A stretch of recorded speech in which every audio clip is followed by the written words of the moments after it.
Welcome to Burlap Teachers. Enjoy the video. You start by installing and activating Polylang.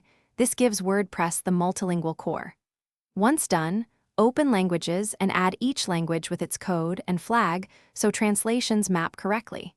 Make sure to choose a sensible default language to avoid content confusion. Next, enable the language switcher in Appearance so visitors can toggle languages. This is crucial for navigation. You do this now because the rest of the workflow depends on those language entries and the site having a visible selector. Once languages exist, you translate content item by item.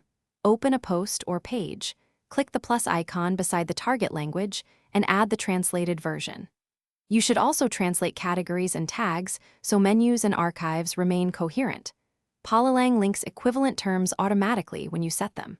Make sure media files are assigned or uploaded for each language if needed, and check permalinks and translated slugs, because inconsistent URLs break SEO and navigation. To finish, assign translated menus and widgets per language, and confirm the switcher displays where expected, because theme areas may differ. Then test the front end thoroughly. Visit each page, menu, and SEO title in every language to validate user flow. If something fails, try flushing permalinks and disabling conflicting plugins. Many problems come from theme or plugin incompatibility. If the language selector or translations disappear, revert recent changes stepwise. This isolates the cause so you can fix it quickly.